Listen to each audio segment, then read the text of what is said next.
See, I'm excited to see how this goes. I mean, in some ways, like I feel like maybe I'm just going to end up being a bit more of a moderator, even though I'm probably want to resist Ethan's argument also. So I'm like sympathetic to you, Noah. But Yeah. I don't know. I'm a little bit ambivalent about it. Like I don't know. I sometimes find myself with moral questions. Like I think I have this kind of Mm. overall attitude towards them where I feel like it's really strange to be confident about them. Or at least a very few questions, because I feel like there's just so much ambiguity about like how we define various things, like sentience. Certainly, that I don't want to use that as like a justification to continue to do things that there's good reasons to think is immoral. But at the same time, I find myself like lacking a lot of confidence. Like it's just so vague, and like I see people like have really confident takes, and I'm just like, well, I don't know. Like I just don't know Well, what sentience is. Like I just don't know. I agree. I think like ethics in general can be like super difficult, and that's like kind of my like standpoint when it comes to ethics. Is whenever I get a hard question, like recently the abortion topic or now the veganism topic, to me it's like I don't really know. Like they're really difficult, and obviously there's part of me that doesn't want to be like obviously I like meat, so basic omnivore argument over here. I don't want to give Yeah, of up. course. I don't want to become vegan for that reason. And then like I weirdly when it comes to abortion, I feel like it's wrong to ban abortion, but then I can make ethical arguments that make abortion immoral. So it's like Yeah. Yeah. Yeah. so you sit in these weird spaces where it's like, well, I feel this way, but I can't come up with why fully. Yeah, for sure. For sure. Oh wait, can I just really quickly? I'm just trying to. All right, hold on. I think I need to turn myself down. You Okay, sound yeah. sound good to me. You're good. Um, yeah. Okay, I think my audio is like matched up with your guys's on my OBS. Yeah, I mean, Um, I don't notice it being overly loud. I mean, it's loud, but it yeah. doesn't sound like overly loud at all. Yeah, Okay. everything Okay. sounds fine. Yeah, that's cool. All right. Okay. How you guys? So do you guys just Do you want Oh us wait, to hold on. start with our developed system so then you can give us whatever wild Well, hypothetical? if you want, I could just lay out the what name the trait kind of is. Yeah, that's a good Um, idea. Yeah, go ahead. yeah, and then you guys could. Yeah. Okay. So basically, obviously this isn't my own or my only or my own argument for veganism. Like, there's a bunch of things I could talk about, but this specific argument is just kind of one that's just trying to, I guess, demonstrate hypocrisy on the part of people who want to value certain kinds of humans morally, or I guess it's just trying to show that in order to draw like a line in terms of where you place moral value, that is able to keep animals from obtaining moral value, you're going to have to draw a line which doesn't ascribe moral value to certain kinds of beings who you probably would want to ascribe moral value to. Um, so basically, the structure of the dialogue tree or whatever is I'm going to say, so assuming that you've said that it's morally okay to kill and eat animals, I'm going to ask the question on your current moral view, if all traits of a given human who has moral value are switched to match those true of a given non human animal who doesn't have moral value, is there any point in the trait equalization process where moral value is lost, right? And so that's going to be a yes or no question. You could answer no, but if you answer no, then in a sense you've contradicted yourself because you're holding a view that affirms that the given human is trait equalizable to the given non-human animal while retaining moral value, while also denying that the non-human animal has moral value. So you've affirmed both that the non-human animal does and doesn't have moral value, which obviously is just going to come out as a contradiction. Now, you could answer yes to that question, in which case I'm going to say, okay, well, do you know which trait defines the point at which the moral value is lost? And then if you say no, well, then you're going to have a problem because you have to say that you're unsure about the moral value of every being in the trait equalization process. So, like, you're unsure of the moral value of a human with a pigtail, for example, or something like this. And if you say that you can name the trait, then I'm going to ask, okay, well, what is the trait at what specific point, or what is the set of traits, whether it's one or individual traits, at which point moral value is lost? Like, at what point in the trait equalization process does that happen? And then if you can give me that trait, then I'm going to say, well, okay, well, do you accept the reductio on that trait? So if you say, for example, well, it's lost at the point where the human loses intelligence such that they're about as intelligent as your average chicken, then I'm going to say, okay, so you think it would be okay to murder like a severely mentally disabled person who has very low intelligence? Um, and so you can either accept the reductio on that view, in which case I'm just going to say, okay, well, we have fundamentally different moral preferences, and I think most would find yours to be, relatively insane. Or you can say, okay, well, no, I actually wouldn't accept that reductio, in which case I'm just going to say, okay, well, again, you've just contradicted yourself because you're saying that a human does and doesn't lose moral value when they've like lost X trait. Um, or gained X trait, depending on how you want to think about it. So yeah, that's I guess the basic structure of name the trait. Yeah. Ostensibly, I'm gonna guess that the objection, because I think it's the sort of the structure of the argument is pretty straightforward. So my guess is that you're just going to name a trait that you think doesn't have a very harsh reductio. So yeah, I guess we'll see if So, I so can come. before we get to Noah's main objection, I thought maybe like if I want to give it try summarizing, I guess Destiny's main, like I guess it's like the social contract argument. So like is his argument, I just want to clarify before we move on, like basically that like we only owe reciprocal respect towards other beings that are able to enter into a social contract with us. And I guess he adds some caveats, right? That would be um, you only owe reciprocity to a being that either has a future potential or past potential and is a member of that species, I suppose. And then maybe he could try to respond to like the mentally handicapped person to say, well, because they're a member of the species that for the most part can enter into a reciprocal relationship with you, then we also owe them respect just because it's like a special circumstance.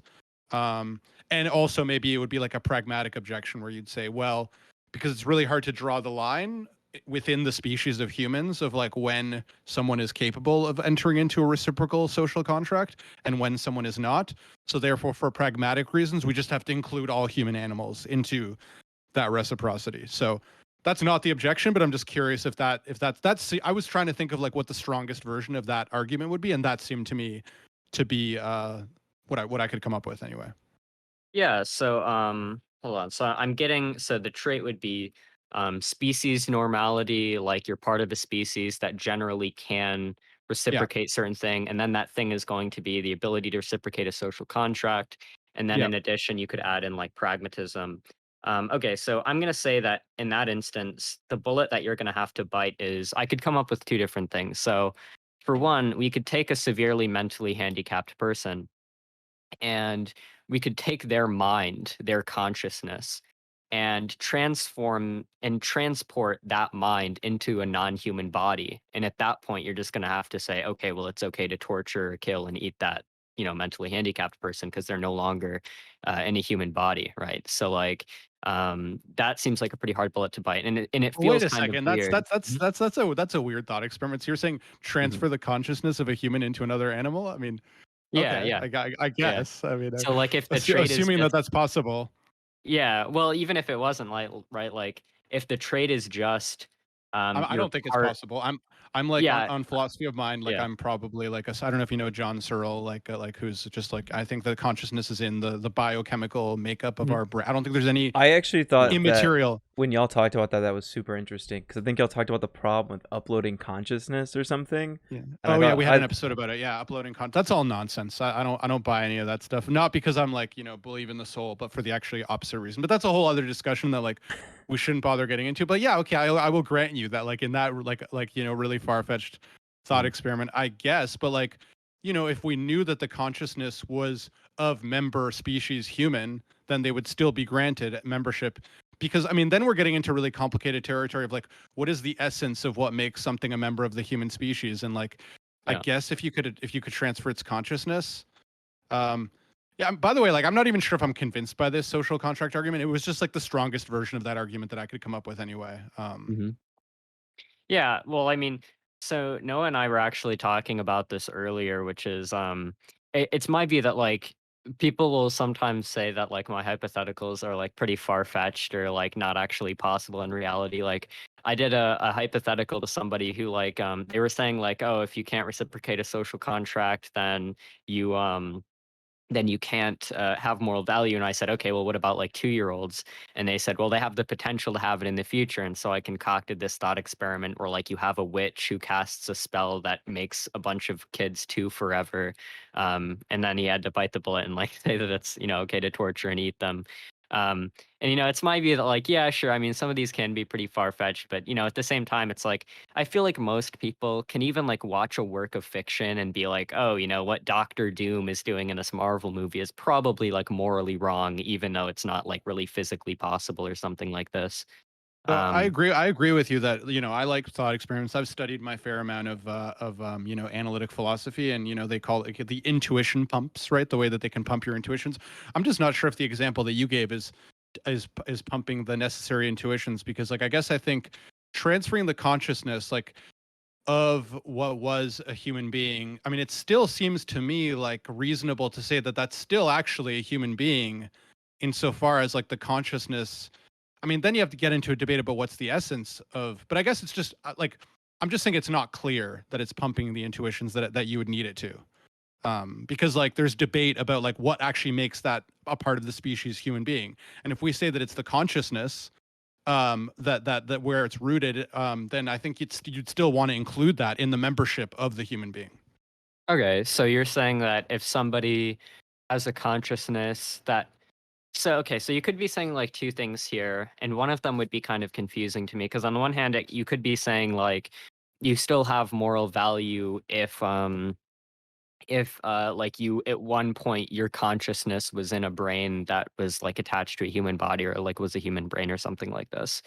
Or you could be saying that, or in which case, like then the reductio could just be something like, okay, well, if the same exact being just hadn't been a human in the past, then it's okay to like, the same exact like conscious subjective experience hadn't been a human in the past, then okay now to like torture and eat them. At which point I'm going to say it's kind of weird to say that a given being has lost moral value on the basis of like the physical properties that they had had at some point in the past or something like this.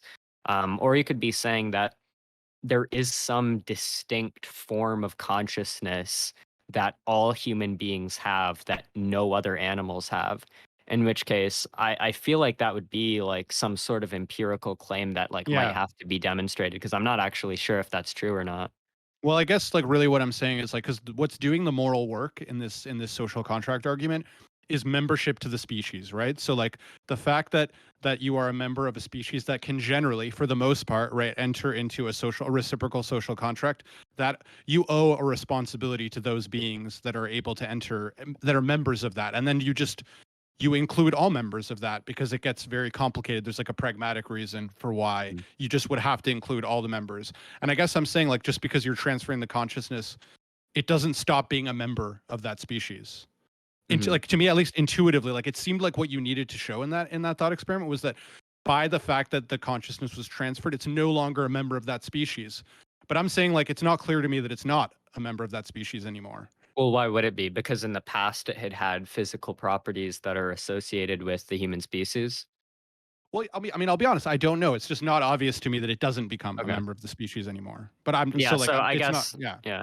I guess if someone were to use that argument, so okay, I mean, there's a couple things I could say. For one, I could probably just say that sort of if you're gonna say like it's the trait is just being a part of the human species, and you're just going to object to like sort of I guess reductios that I would give by saying I'm not really sure how to define a part of the human species, then I don't know. It feels like again we're going to get into this weird territory that you just have to say that you're unsure about the moral value of sort of everyone in between the trait equalization process, or between certain points, which I think is almost kind of a bullet bite in and of itself.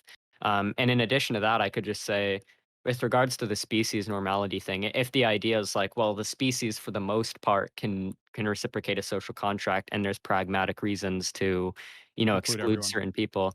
One thing I could say to that is you'd have to bite the bullet that assuming we lived in a world where like 51% or even like 60% of the human species was like severely mentally disabled, you would have to say that it's okay to go around genociding all humans because most humans are mentally I disabled have an people. objection to that one. Okay. So if you're doing that, right, eventually, Mhm, as you were killing and consuming these humans, right, mhm. the percentage is going to drop, and then it'll be species normality again. So like you That's couldn't true. genocide the whole human species. You could only, I mean, obviously you'd have to bite the bullet and say that you were okay with Yeah, killing some of them genocide disabled people. to a certain degree, but you still couldn't do all the disabled people or the whole species, because eventually in that process it would come back to the 51%. Yeah, Uh, I Yeah. mean, sure, but I guess in that respect, like, yeah, I mean, I guess you would just have to bite the bullet on like, going around and just like massacring human beings. And then once you've massacred so many human beings that a statistical majority have reached like not being disabled, then it's like, oh well, all of the sudden it's okay to like you'd have to say that like murdering village A full of mentally disabled people, the morality of that is going to depend on how many villages across the world of like non-disabled people there well, are. I think Which I guess feels kind of weird. in this hypothetical to begin with, though, if over half the population is like severely disabled, unable to reciprocate contracts, we're gonna end up in some sort of like primitive society where this was pretty much seen as okay. Like you're gonna end up with the same sort of moral rules as we did then.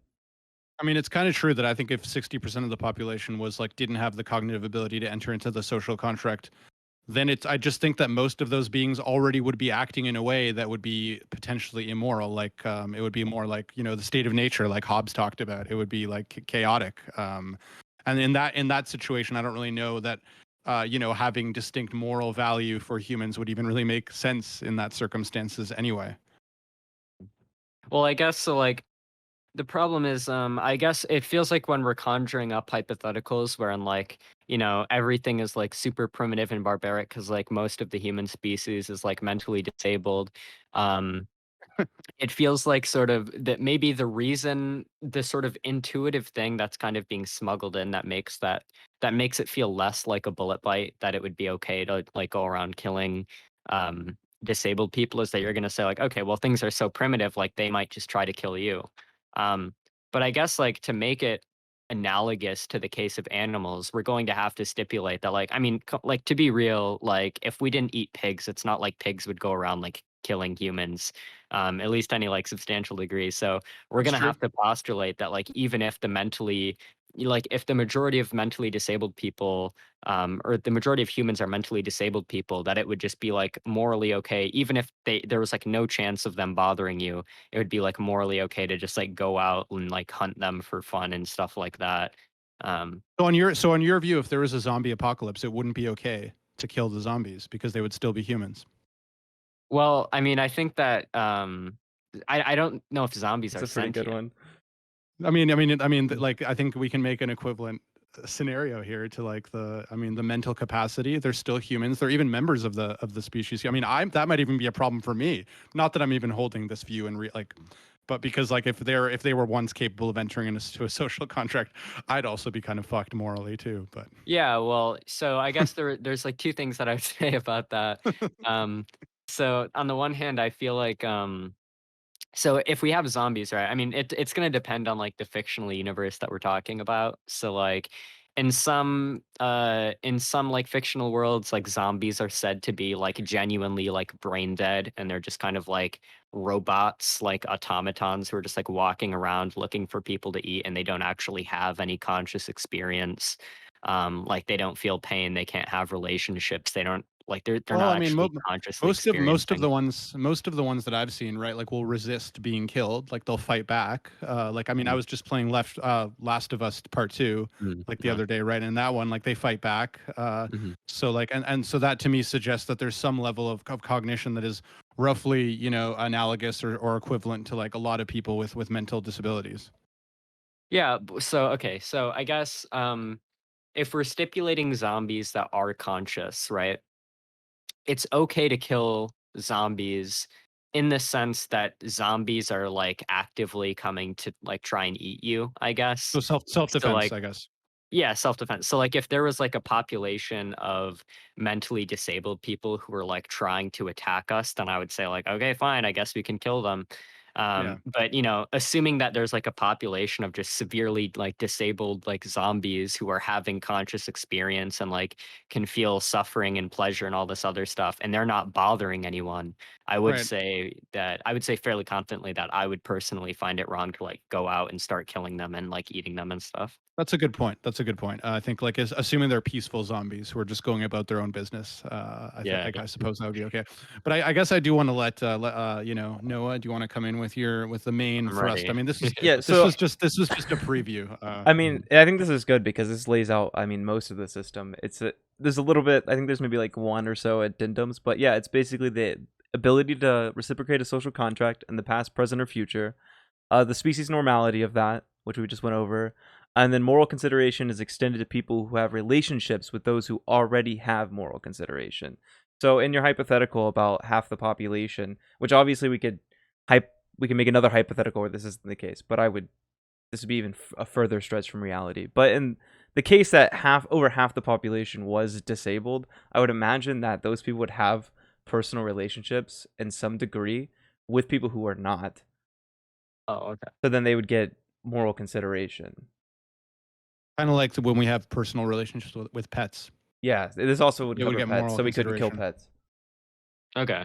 Yeah. So to be clear, you're not saying that they have moral value because they have relationships with each other. You're saying they have moral value because they have relationships with non-disabled Yeah, people. with beings that can enter into a social contract. Okay. Yeah. Okay. So But that's not the yeah. main. That's not the main objection, is it? That you're Noah? Are you saving that one? Do what? The like the attack that we were talking about. Oh yeah, I'm saving that. I'm just giving out our Okay, okay, our system. I okay. The haven't main gotten to system, his yeah, system yeah. yet. We'll get to his system. Okay, okay, okay. Yeah. I'm So just gonna bite all the whatever bullets he throws at me real quick. Yeah, yeah, yeah, yeah. yeah, yeah. So I guess the first bullet that you would have to bite is if we imagine that 51% of the population is disabled, then you would have to go. Okay, so imagine we have like 51% of the population is disabled, and we have a bunch of villages filled with disabled people who have no relationship to any non-disabled people. Because let's say like all the non-disabled people are like Like in Canada behind we a big wall. segregated them. Yeah, yeah, like all the disabled people are running around like the wildlings from Game of Thrones and in like North America or I guess in America, and then like all the non-disabled people are like in Canada or something. There's like a wall between us. On this view, assuming that most of the species is not disabled or is disabled, it would be okay for us to just go in and start torturing and murdering and eating and raping, doing whatever we want to just these huge populations of disabled human beings. Until the species normality is returned. Yeah, Okay, so you do bite that bullet. I'll Okay, bite the so bullet. and also if we took a disabled person who I guess you could maybe object to this if in the same way that Victor maybe Yeah, objects to it, the but conscious. I would go with Victor on that because I think the thing is like when would you say that so if we take you're gonna go the mind route, right? You take the mind of or the consciousness of a Mhm. human, you put them in a pig. I would be really curious on what the difference between that would be and just being disabled in general. Because I would say almost if your mind is stuck in a pig, you are just a disabled human. Or So you think that pigs are morally equivalent to disabled people? well, in the Just scenario subjectively? well, so like if I am giving moral consideration to the disabled via Yeah. this system, right? If we took that Disability person, activists would hate us right now. yeah. Yeah, yeah. If we took that mind and put it in a pig, I would probably say that's just a disability that this person now has.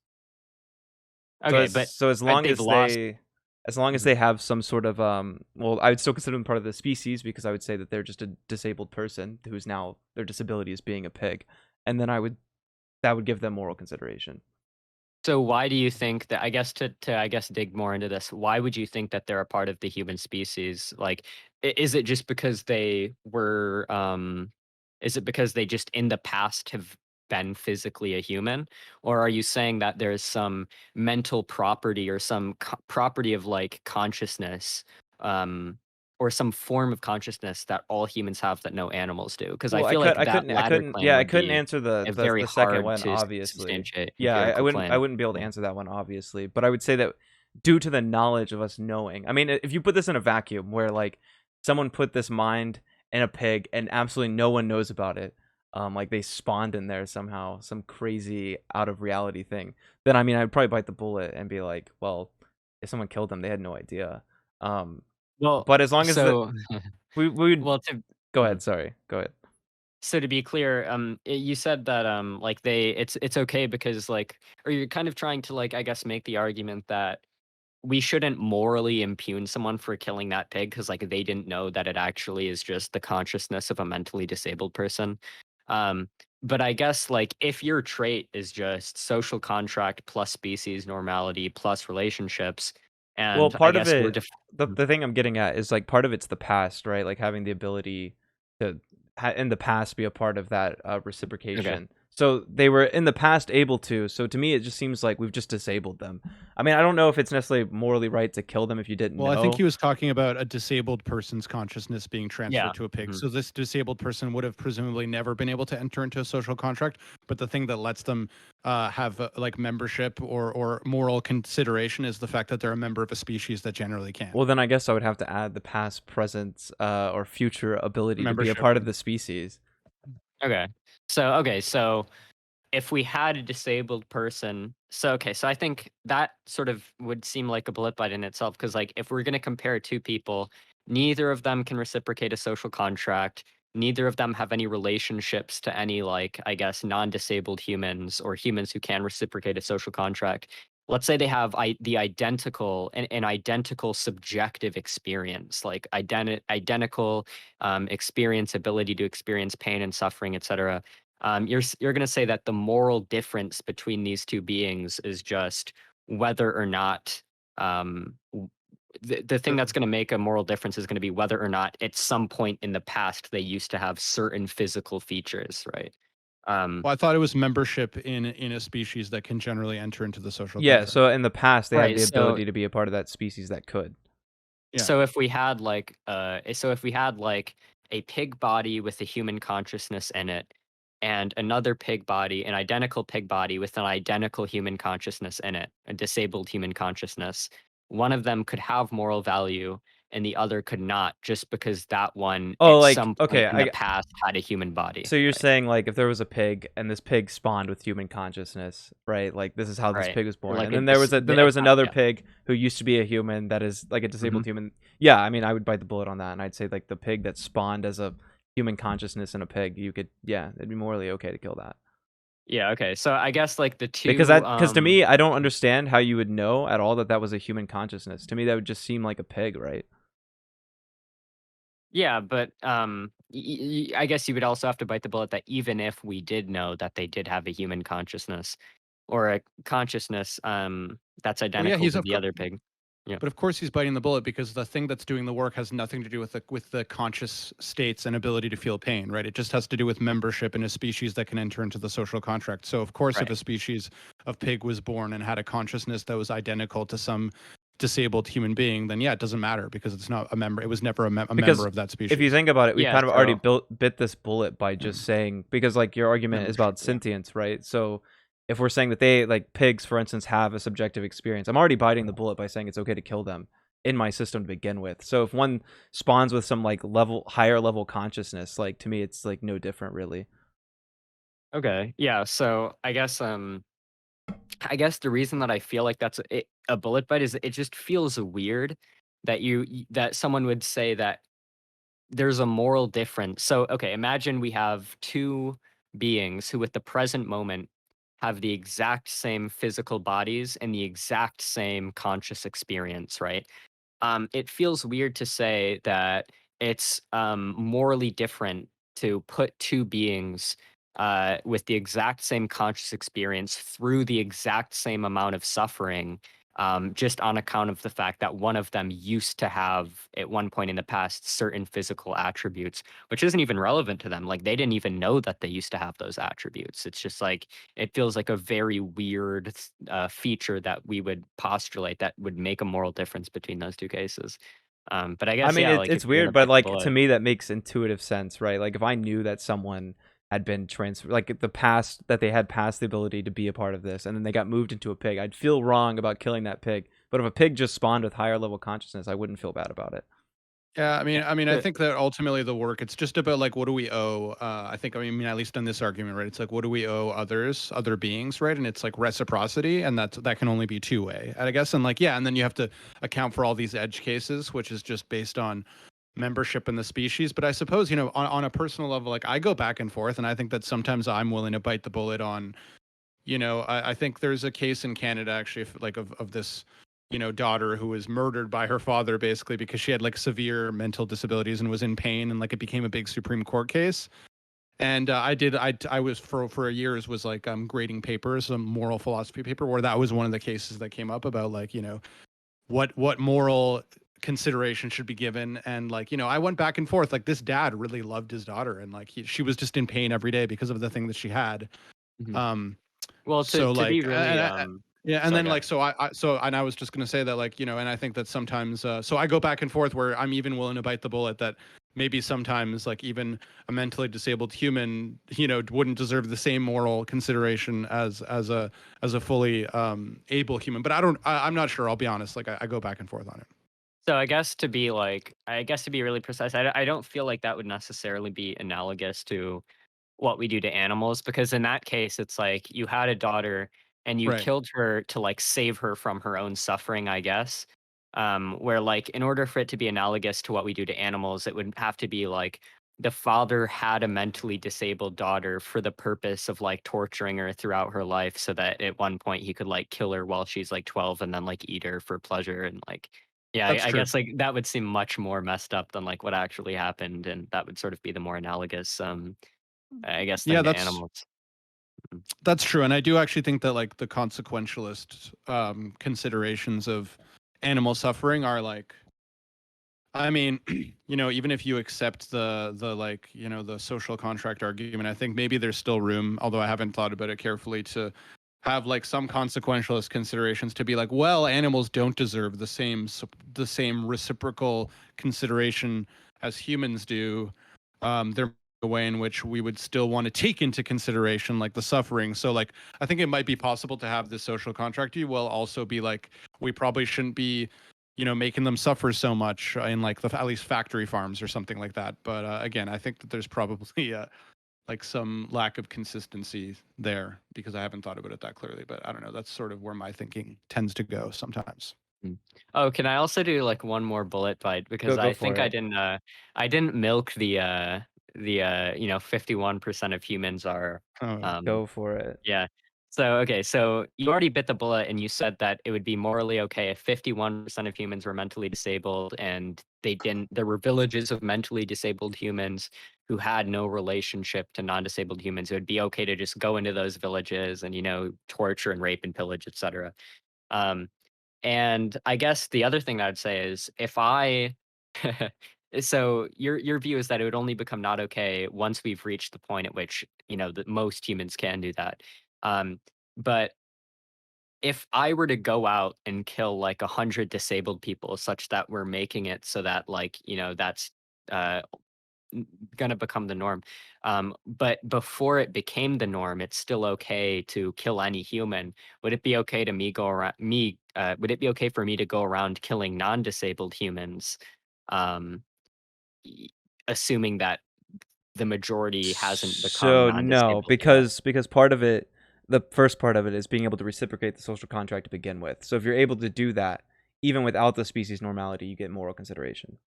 Okay, Yeah. so it's not purely species normality plus social contract. It's social contract or species Yeah, so normality. like Okay, if a gotcha. pig, for instance, if there was like a certain pig that could reciprocate a social contract, like that pig would be get moral consideration.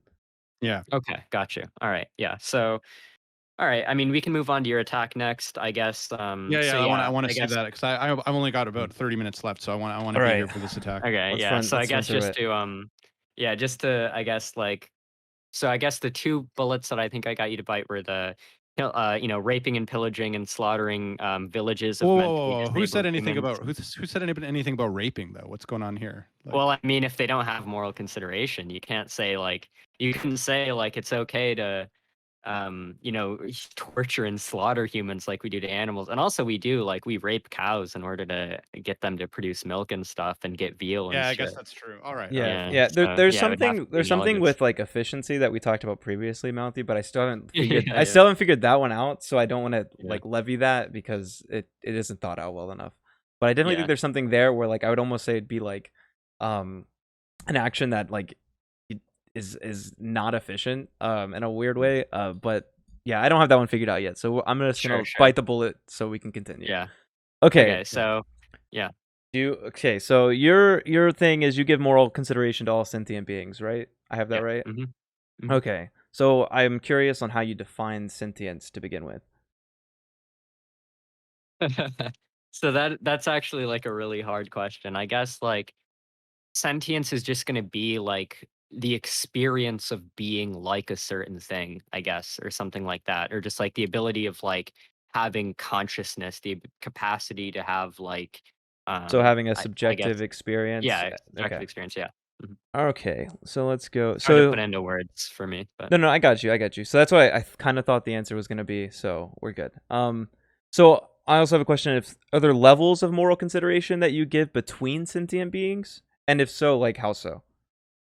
yeah. So I would say that like the level of I guess like there can be like different like degrees of sentience. Like I have like a much greater capacity to like I guess experience things in a much more like complex way than like a pig.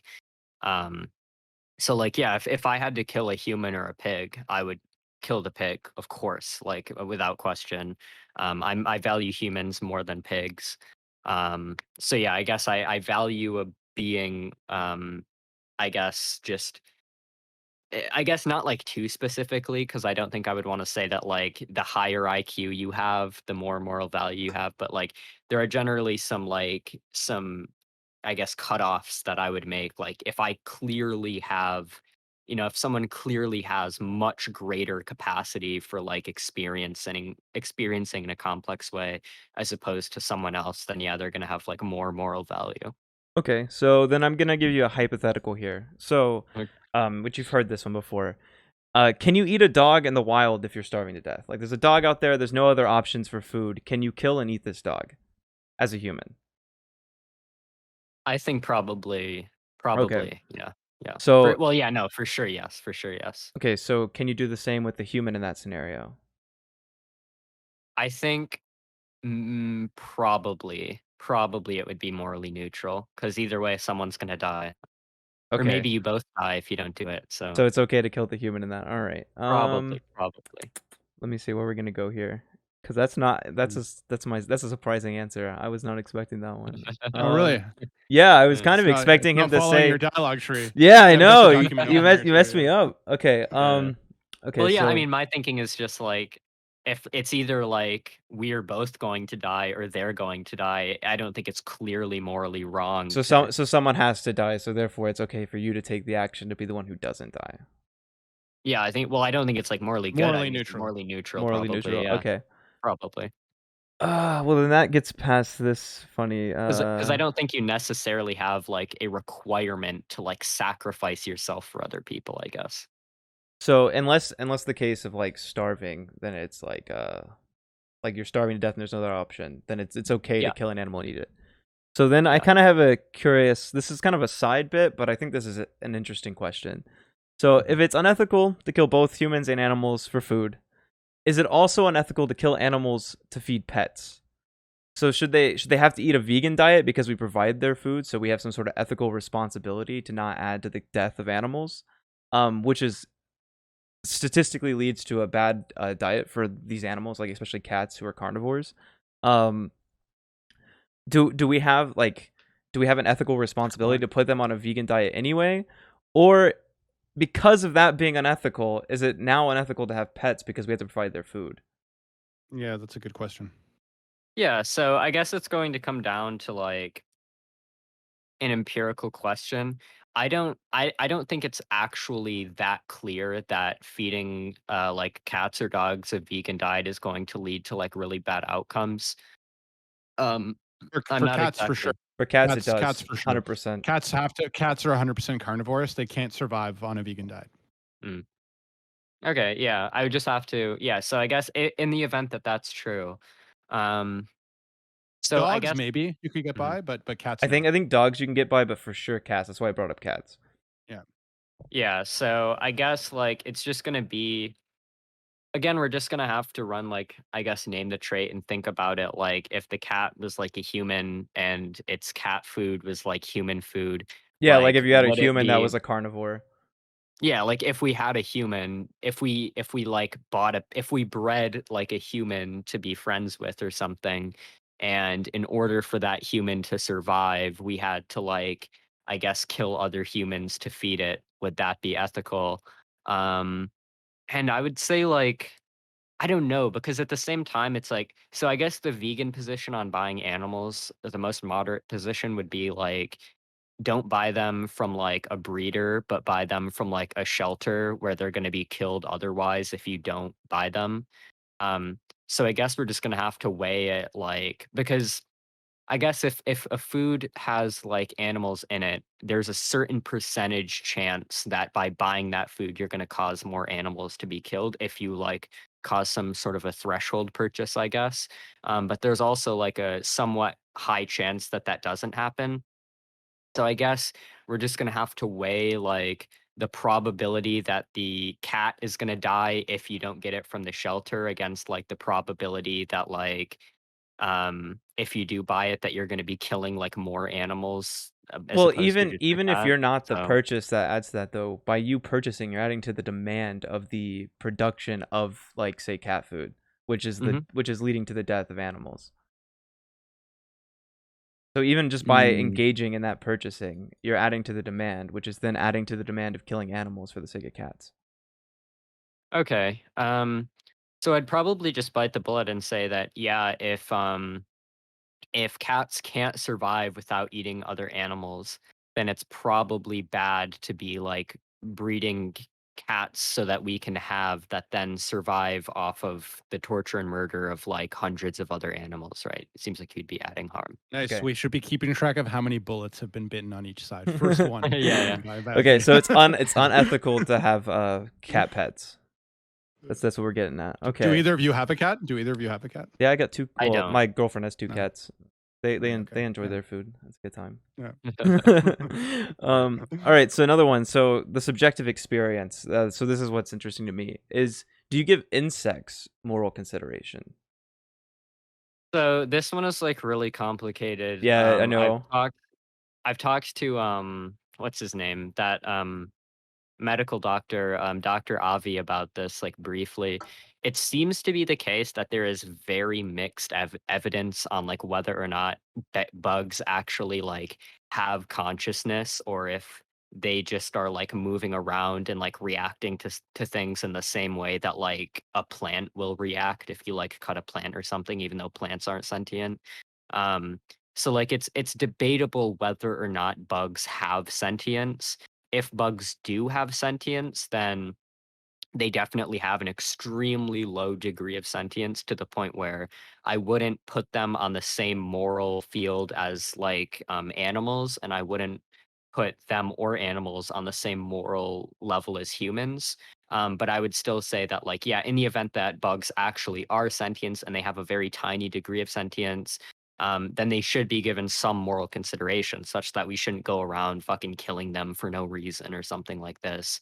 But that doesn't mean that you can't like kill a mosquito that's carrying malaria or some shit. Okay. Um, Yeah, yeah. because I have a interesting study that basically, obviously, like you said, the evidence is mixed, but this study points to the fact that flies have an egocentric subjective experience.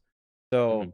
and if we're considering the subjective experience to be what's sentient, then it would be we'd have to give moral consideration to flies. and the way that their neural network and all their the brain and their nervous system is constructed is very similar to like most insects. So it's seems to be that we'd have to obviously like, we need more research, but from this it seems like those would also have some level of subjective experience. Yeah, I mean, so yeah, the thing is like we kind of need more research because like, like you said, like the research is mixed. Like I've seen like multiple studies that suggest that bugs do have conscious experience. I've seen like other people trying to like respond to studies and, providing other studies showing that they don't exist and so on. Um Basically the attitude that like most people who study this take is that we just don't really know yet. Um so yeah, that's what I would say about bugs is that I don't really know if they have conscious experience, but I sort of take this precautionary position. Well, it's like, okay, well, if they do have conscious experience, then we should probably give them some moral consideration, meaning we probably shouldn't go around like just slapping flies for fun and like just killing them for no reason and so on. But at the same time, like even if it was clear that they had conscious experience, and even if they did have conscious experience, it would be a very low level of conscious experience, such that I wouldn't say they have the same amount of moral value as like a human or an I'm animal. Something I'm curious So about is how you're determining what is higher level sentience and lower level sentience. yeah, so it's going to be like pretty hard to because I guess, like, if we're just talking about the ability to have sentience, then that's going to be like a binary. But like, certainly, like, different kinds of like creatures can have different, I guess, levels of complexity in terms of how they're experiencing things, like different levels of like, I guess, emotional maturity and like ability to like comprehend things and actually like, I guess, have like preferences and like experience suffering. Like there's some controversy over like whether or not bugs can even like feel pain. Um, so like yeah, I mean there's a bunch of different things that would like weigh into that. Um, but certainly, so, like, the thing is, like, you can always bring it to, like, some fuzzy areas where you're like, "Well, how much should we value bugs?" And that's not exactly clear. But I don't know if the fact that that's not exactly clear doesn't mean that we can't make determinations in cases where it does seem more clear. So, like, for example, like, cows actually have the ability to, like, make friends with each other, and they Yeah, yeah. have very high Yeah. levels of, like, emotional maturity. And this is like one of the most heartbreaking things that I heard about like when listening to all like the vegan shit is so when we have a dairy cow, we forcefully inseminate it so that it has a baby. And cows actually form extremely strong emotional bonds with their children. And then what we do is after they have the baby, we take the calf away to be slaughtered for veal. And after we take the mom's baby away, like the mother cow can be observed like crying like every day for like months on end. So like yeah, it does seem that when we're talking about these kinds of animals like pigs and Yeah, no, chickens no, and cows, that there is makes a sense. degree of experience that makes me Oh yeah, super definitely. uncomfortable with Yeah, like yeah. I just wanted Well, that was clarification. that was why actually that exact story I remember was one of the reasons my brother was like, I don't want to have anything to do with mammals being hurt because mammals have Yeah, that yeah, have clearly have that more. There's more much stronger. It's clear that there's like emotional maturity and intelligence or intelligence at least with the yeah, mammals. yeah. All right, so here comes the big questions. After Okay. I wanted your opinion on Oh insects, man, so that isn't even it's just a like wind up. How did that Noah? How did that go for? Do you think uh like most of the questions answered as expected, basically? basic. I mean, we still get into the same place. I didn't expect the answer Yeah. with the dog, so you tripped me up on that one. But we're still getting to the same place. Yeah. Yeah. Let's do it. Let's do it. So we're gonna talk about things that kill sentient beings. Okay, so Mhm. um, for instance, exterminating pests from stores, restaurants, houses, etc., is killing sentient beings. Like you have mice and rats and whatnot. Should we not do that? Yep. So the problem with like mice and rats is that They're actually showed to be very sentient. By the way, you can look into Yeah. studies about yeah. that. Yeah. Okay. Yeah, yeah. Well, the problem with like mice and rats is that the concern there is that like the whole reason we have this cultural stigma against mice and rats is that like they're very likely to be carrying diseases. Um, and so the thing that's going to complicate that is going to be like if you have a mice in your house, it might be okay to exterminate them because there's a good chance that if they bite you, like you might die or something like this. Let's assume that there's no diseases. Okay, assuming that there's no diseases and it's just like I guess mice like running around, or there's like some mice in your walls or something, or they're running around your house. Or they're, I mean, they're around. They're pests. They're like annoying. They Eating your like maybe will steal your food. food. They Yeah. might be ripping it. They might be biting into your couches. They might be like messing with your stuff. But they're not. There's no risk of disease. Then yeah, I mean in that case, it's like yeah, I would say that you shouldn't kill the mice. I mean, there would be ways to like get them out of your house without like having to kill them. It's going to be harder for sure. But like, yeah, I mean, if we're talking about very conscious creatures who have like, emotional relationships and they experience like pleasure and pain and all of this stuff, I would say that it's unethical to kill a conscious creature who doesn't have to die. Now, does this position change if they do carry disease?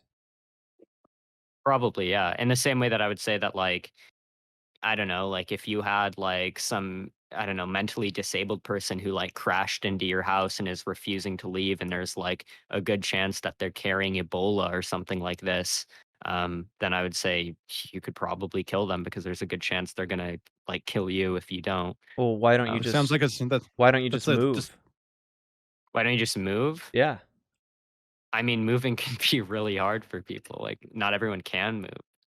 I mean, you could. You don't have to live in a house.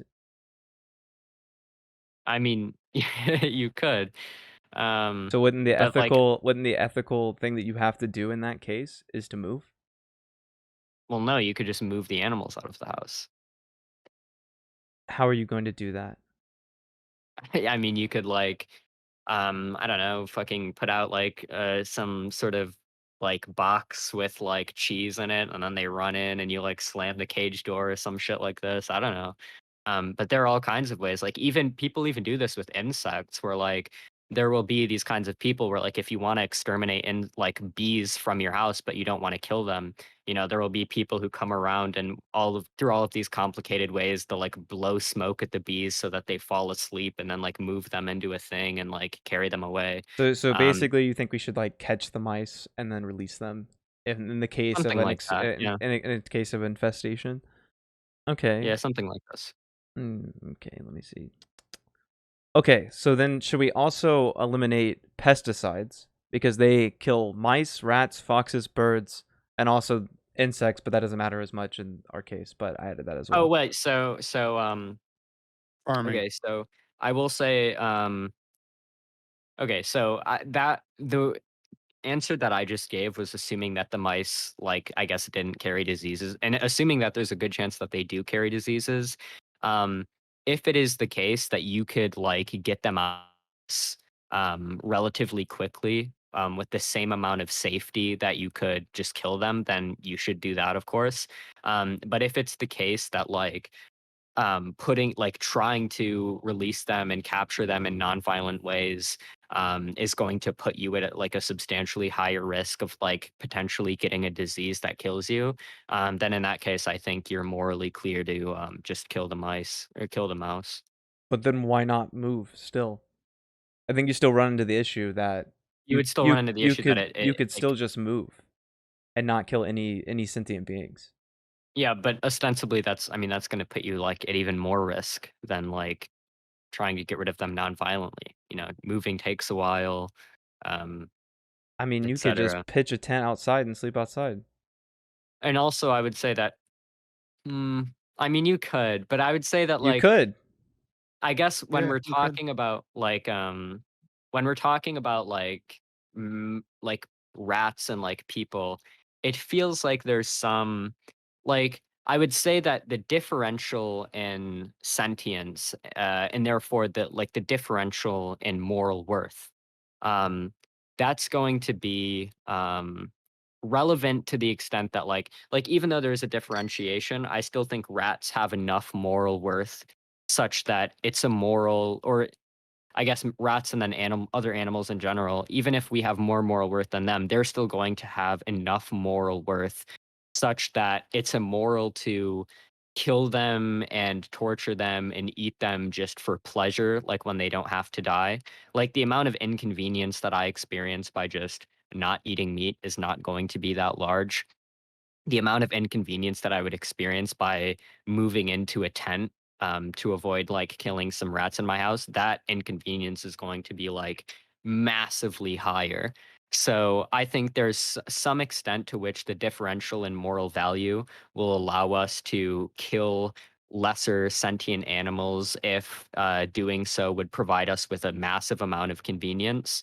But I think that threshold for convenience is very far from being met in the case of just like, funding the torture and slaughter of animals for like, because they taste good or something like this. This seems kind Um, of weird to me. So you say that it's okay Mhm. to kill animals for convenience in certain If regards, there's a basically. major, if the convenience is like, I mean, maybe convenience has too like light and connotation, but I mean, we could consider convenience to mean like the difference between like me living in society or me like living naked in the woods collecting coconuts. I mean, we could consider that to be like some degree of convenience.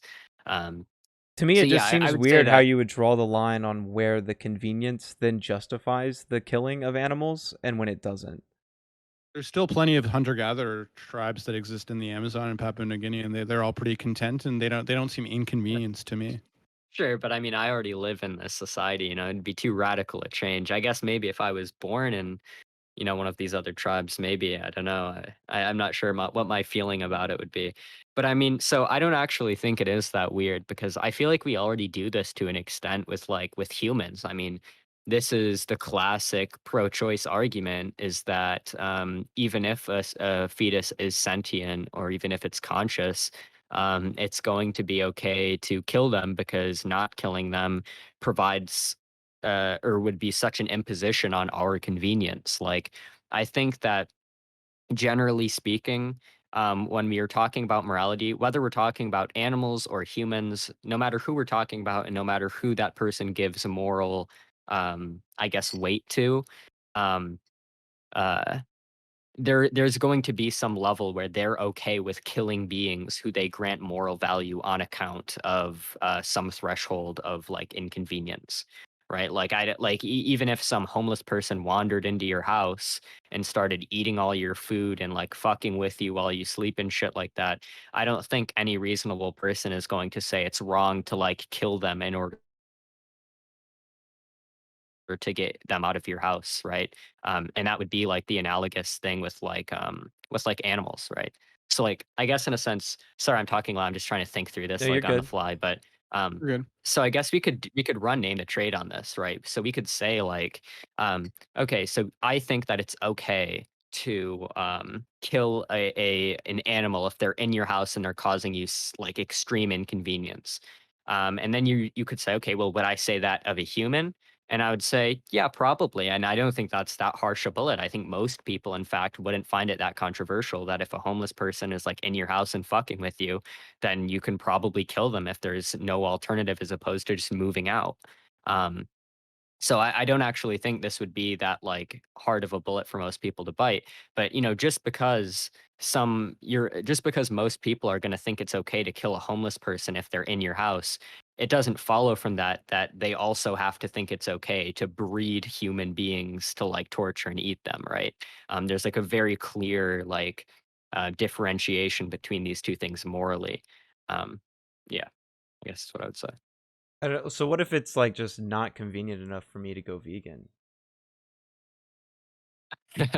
um, I mean, I guess I would like, I mean, I would just like seriously doubt that claim, I guess, because I think there could be some theoretical people. I don't know if Well, such people like put it exist this way, right now, but like, I really enjoy and I crave meat, right? So it's kind of inconvenient for me to curb my diet to not include those things. okay, well, I mean, I could just apply, I guess, name the trait to that as well. And I could say something like, if you really enjoyed eating humans and you just really enjoyed the taste, and not eating humans would be like, would like really suck because you just like their taste so much, would it be morally acceptable in that case to eat humans? Well, this is a question Um, you would have to answer because for me, I already have my name the trait argument on. I'm asking you a question. when it comes to Well, the Yeah, convenience. the social yeah. contract. The social contract is the thing. Yeah. Is the reason why he Well, wouldn't sure, eat a but human. yeah, sure, but he's saying like, why can't we just apply the same Yeah, well, I'm asking you like that. Like, convenience why rule? couldn't you Well, apply that? Well, why couldn't because you're I? kind of you're deciding that, like, for example, having a house with internet with electricity is like a convenient thing. It's like part of your Yeah, lifestyle. And I like, I mean guess, is that's there a way of saying that, like, eating meat or these things is like somehow a part of your lifestyle? I mean, there's a line, obviously, but I mean, there's also externalities associated with a vegan diet, right? Like the crops that are being grown are like destroying certain like habitats and killing a certain number of animals, and you have to weigh that with like also the convenience factor. So I don't know. I mean, I think that's the direction anyway.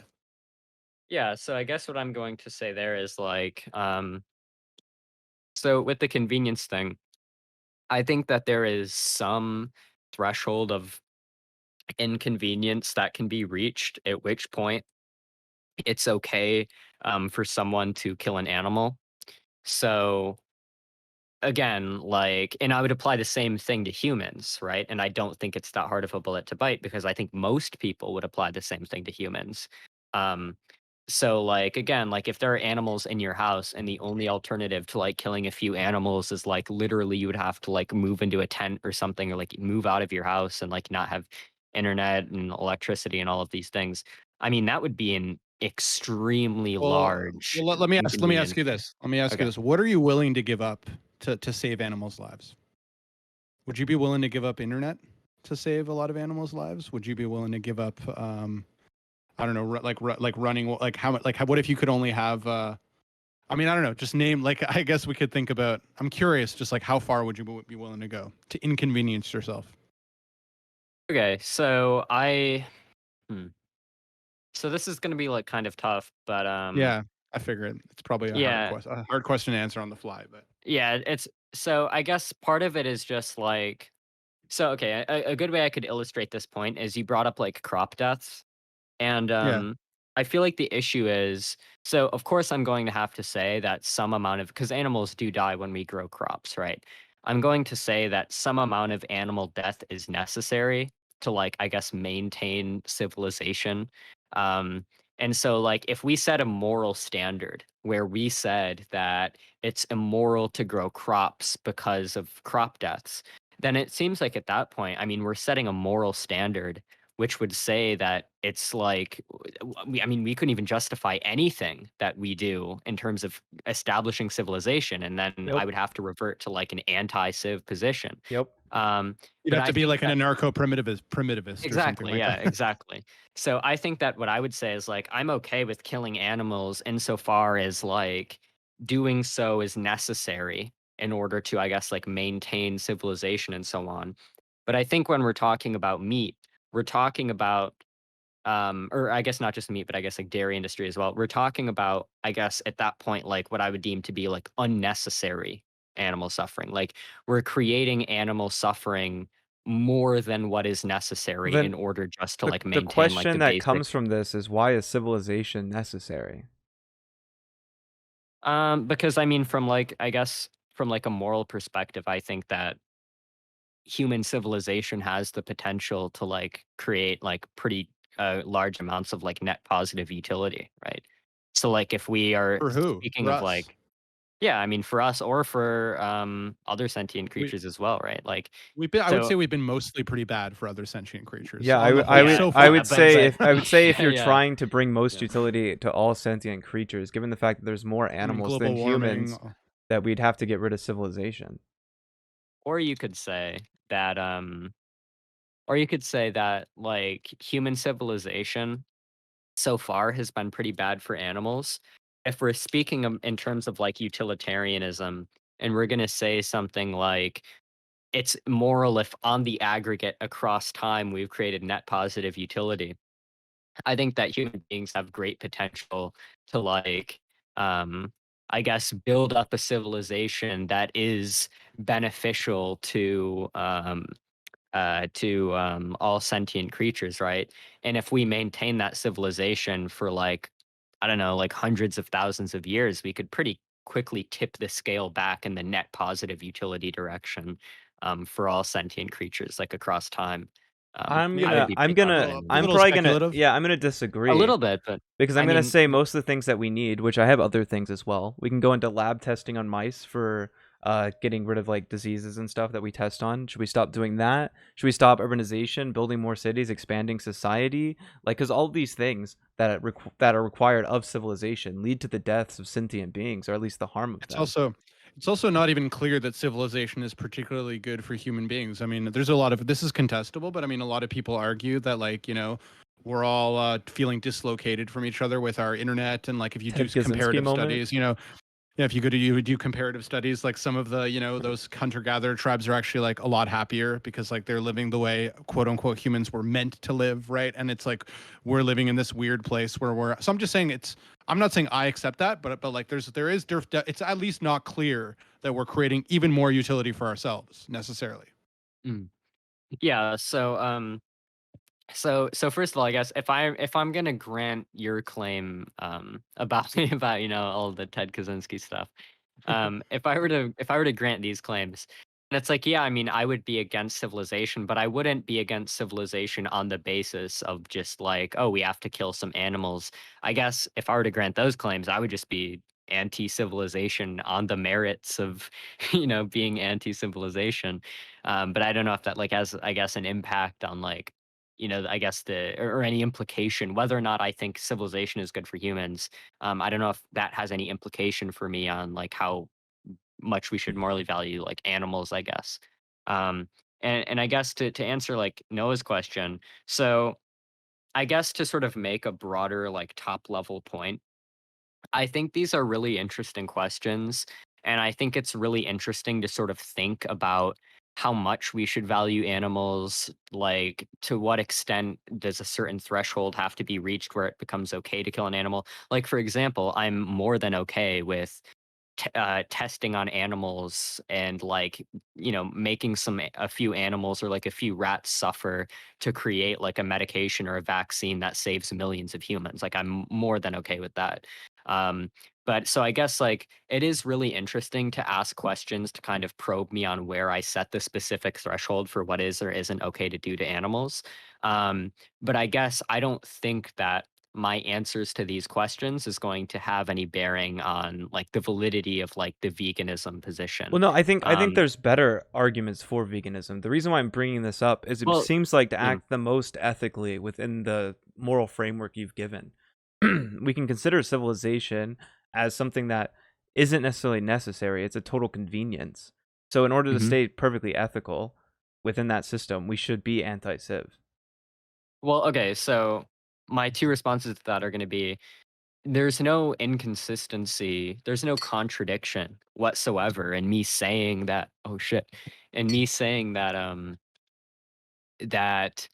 there's a certain threshold of convenience. Let's say we're talking about the house example you gave.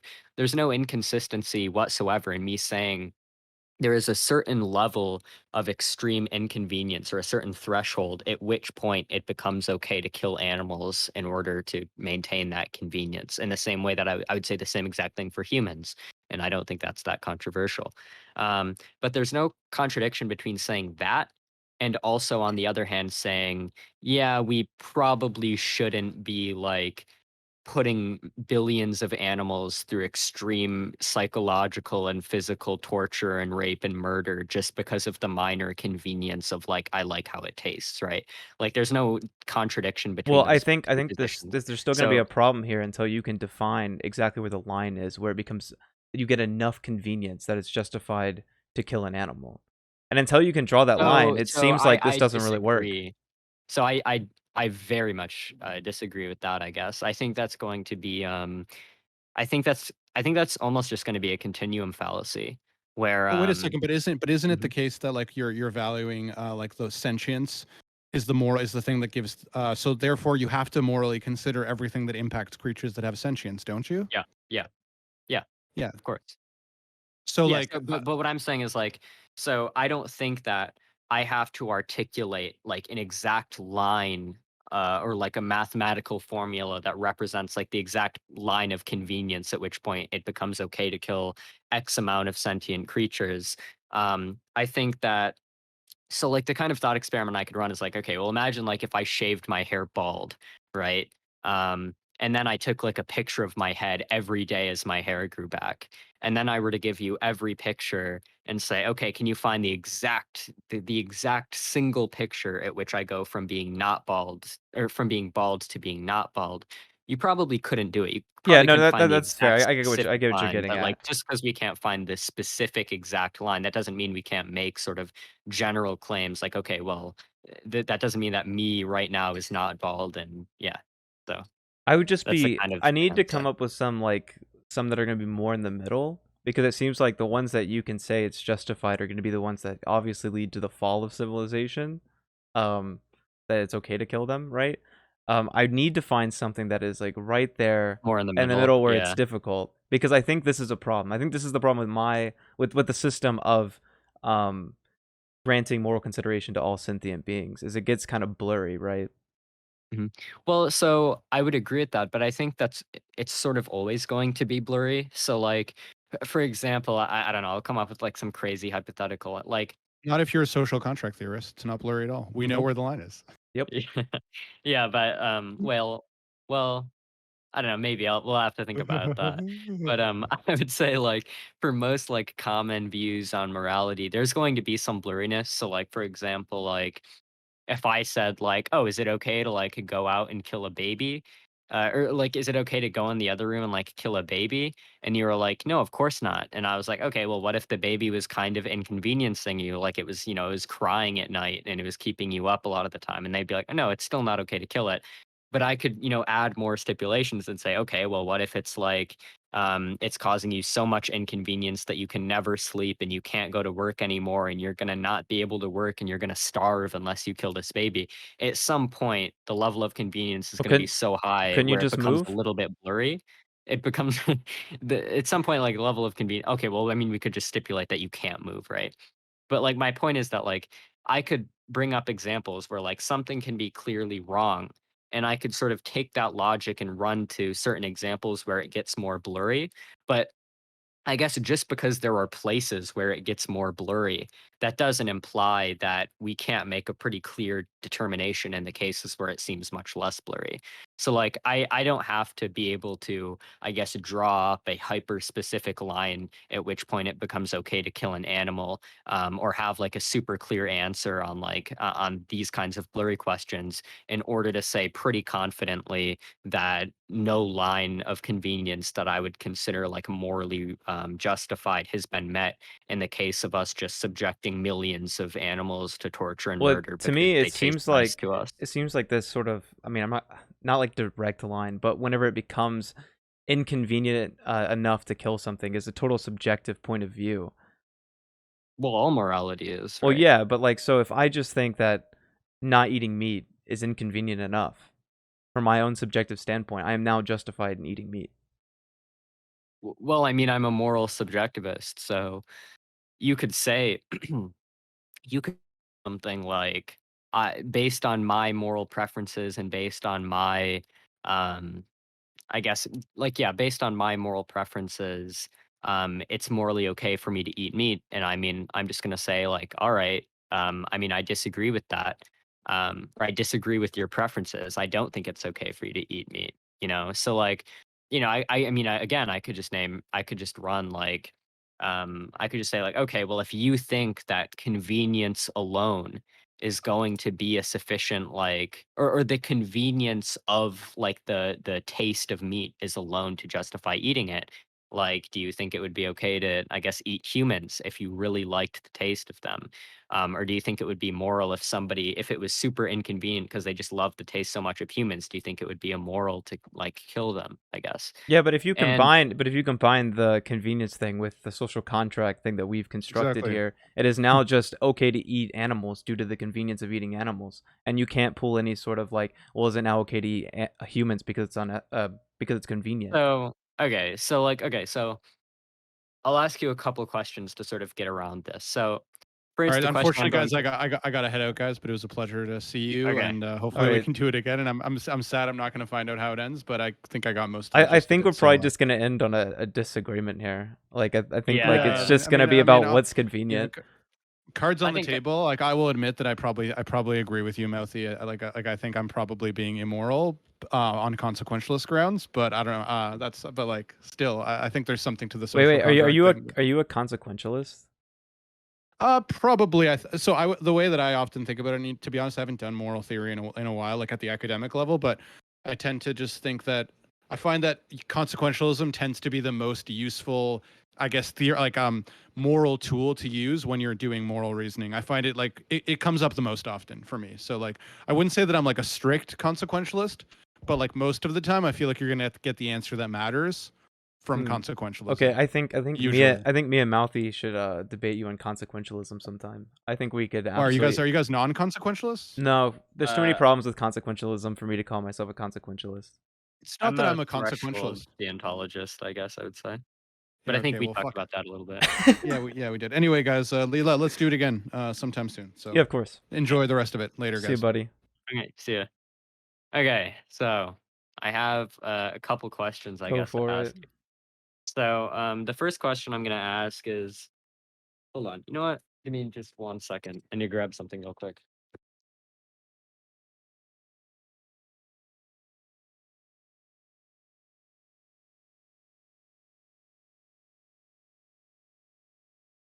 Okay. So sorry, I had to like grab my light so I could plug my light in because like Victor's camera was providing me with like With light light. that shined on my face, You're and now good. it's gone. So anyways, yeah, so okay. So I guess I just want to sort of provide a couple questions or a couple hypotheticals that sort of I think to me demonstrates like what my issue with your line of questioning is. And that's going to be like so I think that most people would be pretty comfortable saying that if a homeless person broke into their house, was eating all of their food, refusing to leave, waking them up at night, just walk by and like slap them every once in a while or something, providing them some like massive inconvenience. They thought maybe the homeless person had a disease like fucking Ebola or some shit that he was going to give them. Most people would be pretty comfortable saying that in the absence of any alternatives, it's okay to kill that homeless person. Um, so most people are going to say that, yeah, there's some threshold of convenience at which point another person is inconveniencing you so much that it's okay to kill them. Now, what I think would seem kind of absurd to a person who gives that answer is to say, okay, well, if there's some threshold of convenience, what if I just went up to some random homeless person who, like, I didn't like that the fact that they were standing there, the fact that they were standing there was inconveniencing me. So I went up and I kidnapped them and I tortured them and I killed them. I guess somebody who's like, I guess using the kind of line of like logic that you're using could just say, like, yeah, well, you can actually say that's immoral if you've committed to the first question, because maybe my inconvenience was just so high that I just really wanted to kill them. I think like most people would say to you like, well, no, I mean, we Well, can pretty heavily inductively reasoning that the amount of inconvenience that was being caused by that person standing there wasn't really sufficient for you to go up and just kill them, but the amount of inconvenience that them breaking into your house would subject you to, that probably does so justify it. I'm So, like, gonna I think we can argue draw lines against there. the reason why people would be okay with killing the homeless person that entered your house. I don't think it's a convenience thing. I think it's an aggression thing. I think if someone breaks into your house, is eating your food and slapping you, that they're more so placing an aggression on you. Okay. So I Um, don't think this is a convenience. I think more so that you're being aggressed on, so therefore it's now morally acceptable to kill them. can you say the same thing about the rats then? Maybe. Okay. I'm asking you because the reason why I posed the convenience thing is because that's what you're using to defend why it's okay to eat or to kill animals in some instance and not others. Okay. Okay. I mean, even if we discarded the example of the homeless person, I'm still fairly confident that generally speaking, we could provide hypotheticals where people say, yeah, okay, it's justified for some people to die on account of like a certain utility we get out of that. But like that doesn't mean that they have to commit to it's always okay, like regardless of the level of convenience. So, like, for example, if like a few humans a year, if like 3 humans a year had to die in order to maintain human civilization, And like, if those 3 humans didn't die, or if we didn't allow those 3 humans to die, then everything would just be prim mode, like anarcho-primitivist, etc. Most people are going to say, okay, we're just going to have to bite the bullet and let those 3 humans die. But just because they said that doesn't mean that they're committed to saying something like, oh, it's okay for you to go out and kill a homeless person because he looks ugly and is inconveniencing you. Like, I guess, like, generally what I'm trying to say is that I can completely consistently say that there are some instances in which there is sufficient inconvenience to take a sentient life, and there are other instances where there is very clearly not enough inconvenience to take a sentient life. I would say that pretty clearly the instance of eating meat falls in the second category, where it seems pretty clear that it's not enough inconvenience to not eat meat to justify eating meat. Whereas something like killing a mosquito carrying malaria or something like this, that would very clearly fall under there is enough inconvenience. Or like, say, crop deaths, like the amount of animals that have to die in order for us to produce like crops. I would say that that very clearly falls into the category of there would be sufficient inconvenience. Or we could even think about it not in terms of inconvenience, but in terms of just disutility. There would be sufficient inconvenience or disutility such that it's okay to kill the animal. But just because there's some fuzziness in the middle doesn't mean we can't, I guess, separate these general categories where things seem more obvious, I guess. Sure, And it I seems think to I me that think the morally, intuitively, eating meat seems more obviously not justifiable. yeah, I think just the problem with the whole convenience thing is just because, like, obviously, as we said before, morality is like subjective. I think the amount of convenience people are getting from different things are gonna also be very subjective as well. So I think for certain people, they would have to change their lifestyle not in order to eat meat, which could be inconvenient to them. But you're gonna run into the same problem. So do you think that if 3 humans a year had to die in order to maintain human civilization, do you think that would be justified? I have to look at my little system real quick. Hold up, that I constructed. Okay. Or okay, we can say every um 1 human every 1,000 years has to die, and if they don't, then all of human civilization is just going to collapse. Yeah, so I mean, I guess so, because I would almost try to frame it as if, like, if 1,000 people don't die, you're getting aggressed on, right? So then it's now justified. Because, like, your whole, like, civilization's gonna fall apart. That's pretty aggressive. I mean, if you're just if you're I guess if you're just defining the term aggression in such a way that it just captures inconvenience, um, then I guess sure. I mean, um, I guess, but so like, Because, like, I mean, if you're getting the threat of, like, your civilization falling apart, I would say that's a pretty big aggression, right? so is just like the threat of something bad happening gonna classify as an aggression? Something like the fall of civilization that's going to lead to your possible death. Yeah. Okay. Um, okay. I'm okay. So let's imagine a different thing that's like not really okay. Well, fuck. Well, now I'm kind of confused because it feels like you can just call anything aggression, and I don't really know what you mean by this. Well, Um, anything that's gonna bring harm to you, right? so do you think it's okay? Anything? Okay, but yeah. So I mean, I could say the same exact thing, and I could say that like, um, I could say that like so there's okay, so I can just change the word inconvenience to aggression. And I could say that I think you would say that there are certain instances wherein a certain amount of aggression, okay, because I could say, for example, that if there's a homeless person outside and they look ugly and looking at them does harm to me, that's like a certain amount of aggression that's being done against me. But you're probably going to say that it's not always justified to kill someone or to take the life of a sentient being just on account of the fact that you're being aggressed upon by their existence. I don't know You're if I gonna would have to consider that say that. aggression though.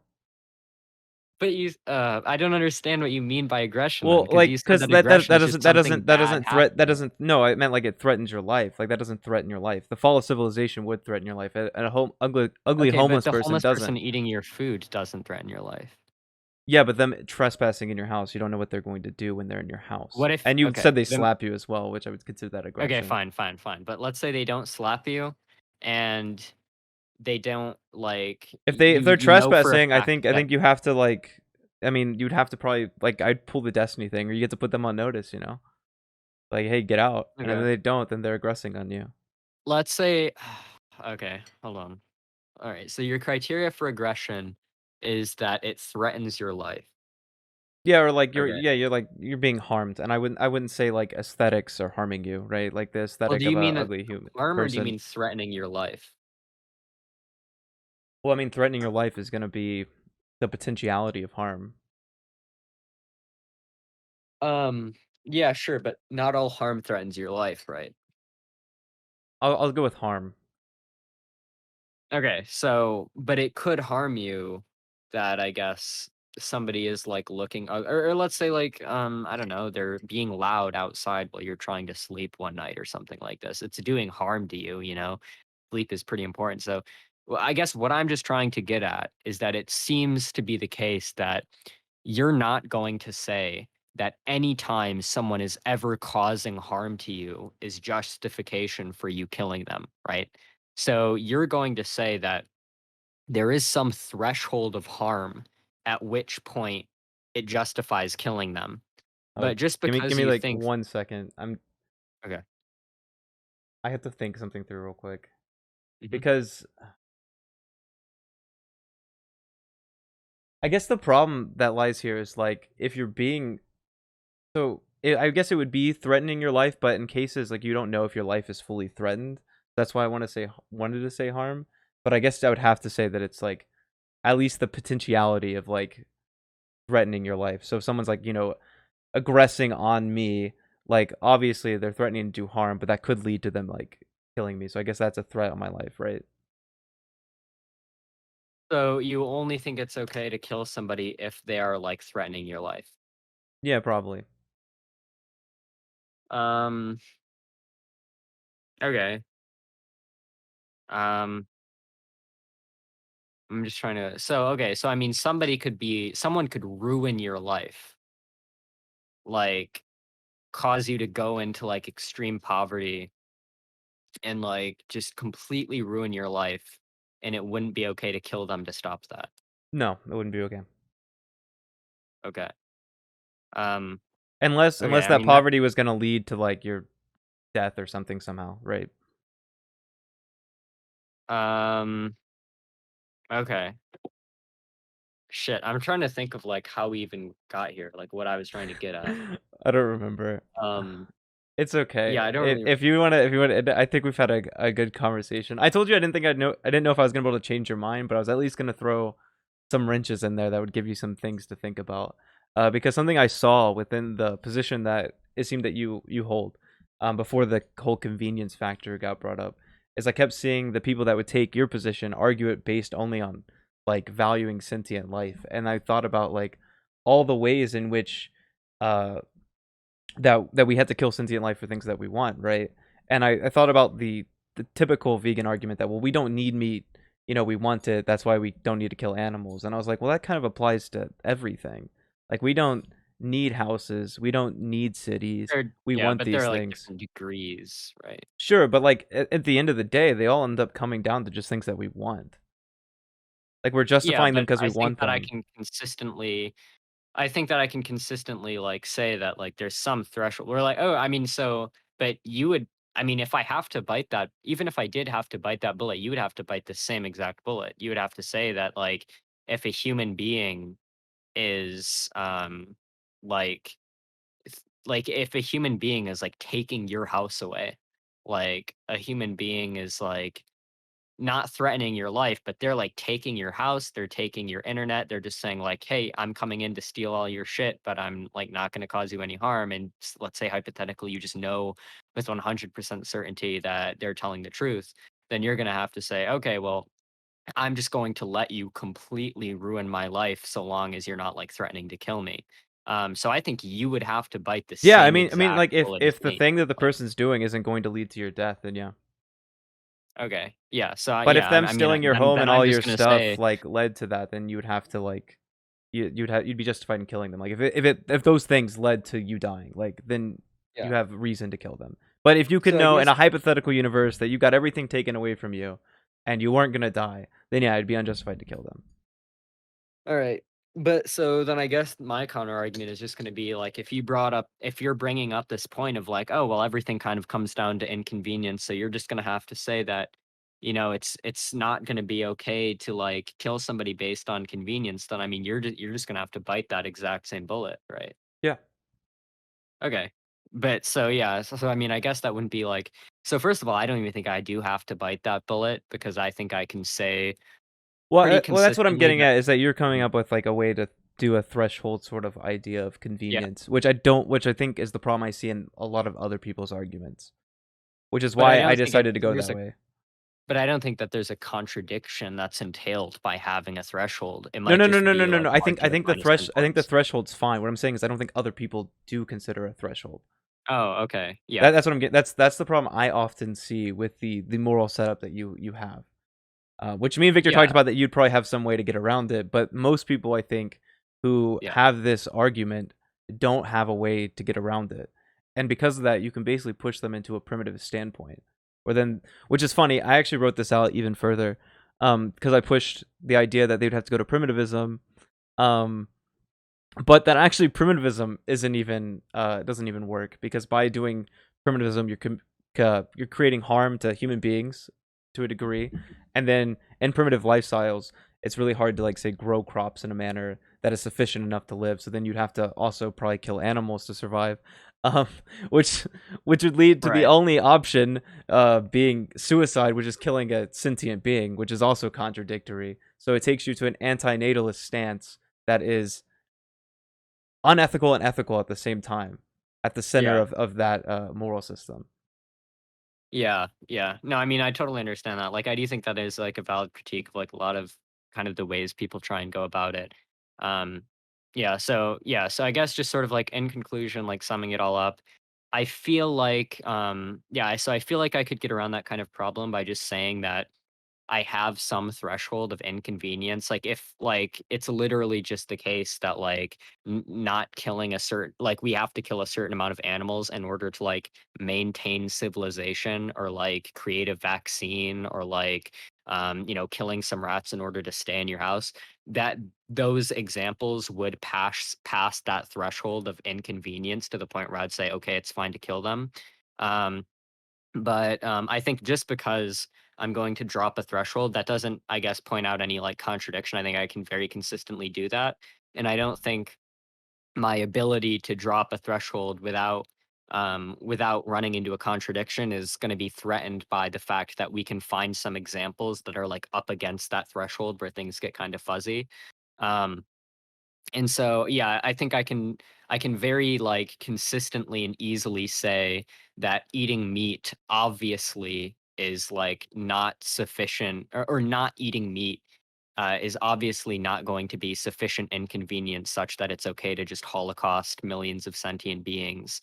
Um, so yeah, I guess yeah, that's what I'd say Yeah, to the that. main reason why I want to find some fuzzy sort of points, which I'll do later, I'll think about them, is mainly Mhm. because I just want to see what kind of Where my bullets you'll have is. that you may have to bite to maintain Mhm. it, basically. Because I'm sure there's going to be some, right? Like if I have to, like, here's one on the fly. Like, how many? So if there's one person and I have to kill a certain amount of dogs to make this person stay alive, how many dogs are justified in dying for this human to stay alive? Like, I feel like that'd Yeah, be kind of yeah, like no, a I mean those kinds of questions is going to be like really like interesting and like hard to answer, yeah.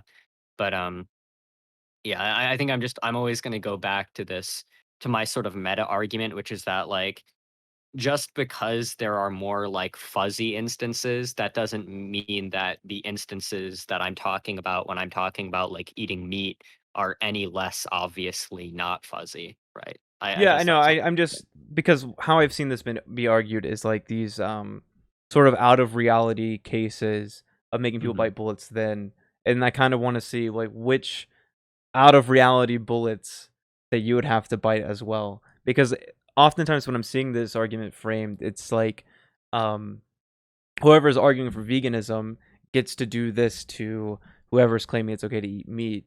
And I don't think many people who like want to eat meat have considered what possible things that a vegan would also have to bite down on. And that's what I was more interested in talking about. And this gets all the way back to why I think ethics are difficult. Mhm. Which is mainly what I wanted to point out, that I don't think it's as easy as it may seem.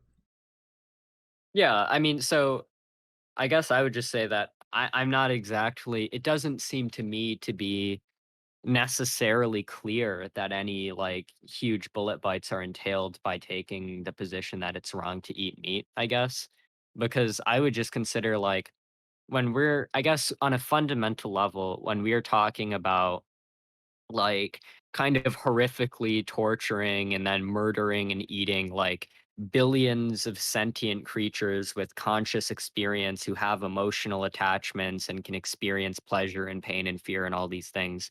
Doing that just on account of like the convenience of like, oh, they taste good.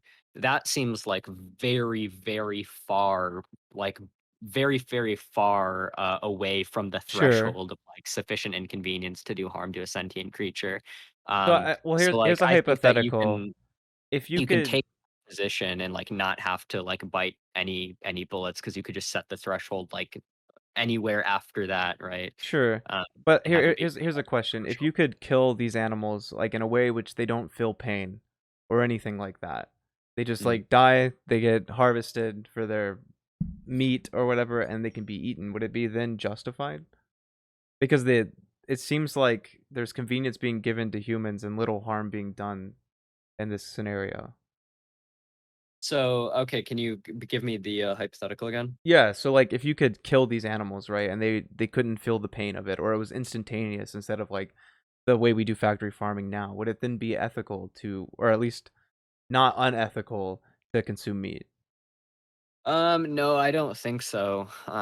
Because I think it's still like I mean, again, I would just say like, I mean, I would run name the trait on myself. Obviously, you've already answered with what traits you think justify it, but for me, it's like, do I think it would be okay to like kill humans that don't want to die and like eat them so long as we did it without like hurting them? I would still say like, no, it's like you probably shouldn't kill sentient creatures that don't want to die, just like even if it doesn't cause them like physical pain. Okay. Well, Okay. I mean, I think that's it. I mean, I think like I said, I think we're just gonna have. I mean, we both agree with how morality functions, so we're just gonna kind of differ Mhm. here.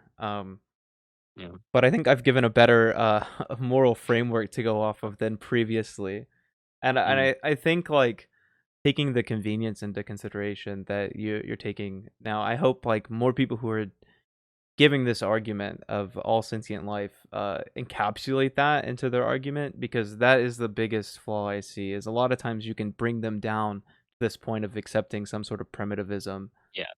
and I think that's a problem because I don't think anyone wants to bite that bullet. Yeah. Yeah. All right. So, yeah, it seems like we broadly have a conclusion. Yeah, and So, I think both of our conclusions here aren't too bad, honestly. I don't think even my moral system is that bad in this case. It's a lot better than last time that I fleshed it out a little bit. mm, all right. Well, don't worry because as soon as as soon as JF's theory comes true and the low IQ people outbreed the high IQ people, I'm coming to kill you, Noah. Okay.